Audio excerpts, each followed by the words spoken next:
not going to take the mic from me, are you, Pam? This is my good friend, Pam Stenzel. She is going to effectively communicate with us this evening.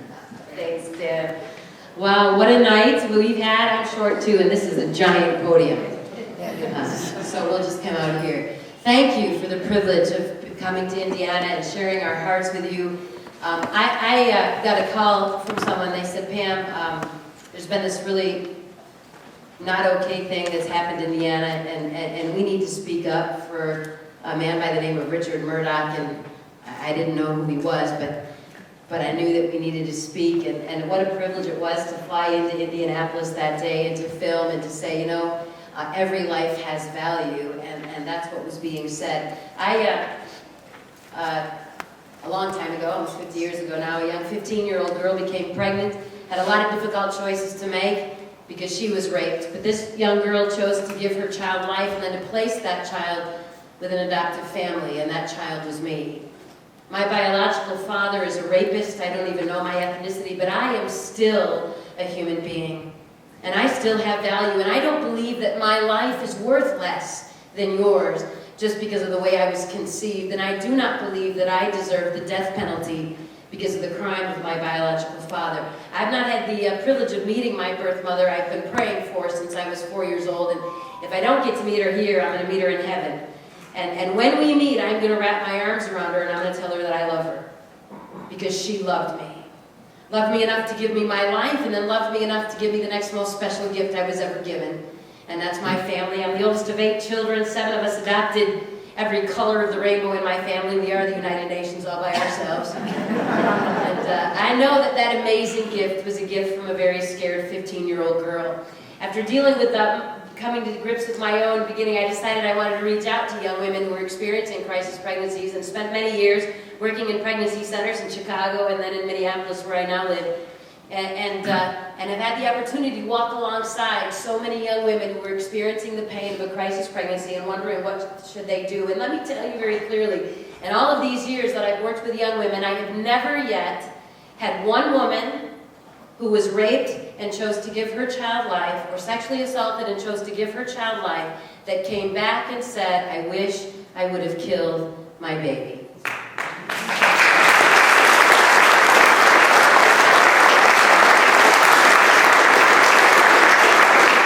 I have, however, over and over again, including just 5 days ago in Naples, Florida, speaking at a conference, actually at Ave Maria University, had a woman come up to me who years ago, with a back alley abortionist, ran to a back alley abortionist when abortion was illegal. She was raped, and she still chose to illegally abort her child, stand in front of me with tears going, I wish I could take that moment back with every fiber of my being, and I have grieved the loss of my child for over 50 years, and I just hope and pray that someday I will meet my baby in heaven.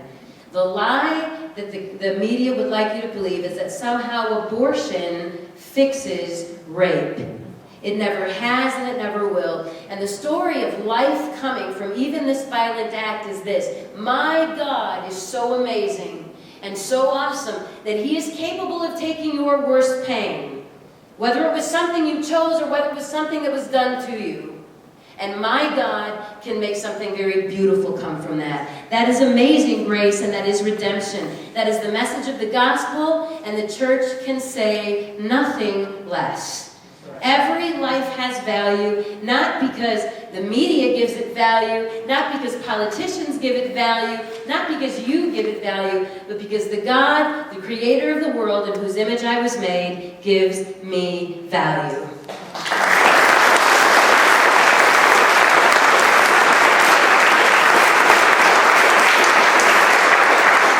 We have clearly showed you the war that we are in, and it is a war. And I'm going to be really honest with you. It is not a war against flesh and blood. No. This is a war that's being waged far higher than that. But I will say to my wonderful friends and all of you who are fighting this battle, and some of us have been doing it a long time and we get kind of tired, like very tired, I have read the end of the book and we win. And in the words of Mother Teresa, let's never forget it. God God did not call you to be successful. He called you to be faithful. And so what we're asking you to do today, and why we're just so blessed by you being here, is that we're calling you in whatever way God has called you to do, and you may not have to see the underside of the bus that you've had to see. 2020 just gave me the underside of the bus last Friday, so you can go watch that. I have seen a lot of the under the bus. All right, I don't care.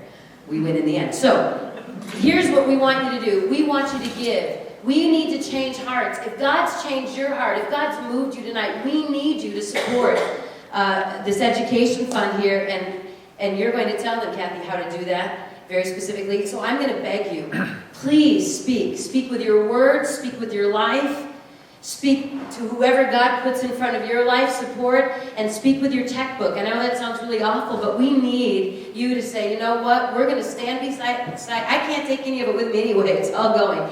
And so let's say, you know what, I want my money to be invested in a place that makes a difference for life, that makes a difference for eternity, for forever. And that's what's happening here. And if we're going to change the hearts and minds of a generation and a culture of Indiana, of our country and the world, then we need to all do whatever God's called us to do. So I'm so grateful that you've been here. We're calling you to lock arms with us, join with us, support us with your words, with your prayers, and with your finances, and that will help us continue to fight the battle that God's called us to fight. We love you, we appreciate you, and your voice is so important, so we're praying that you will lend your voice with us. God bless you for spending a little bit of tonight with you, or with us.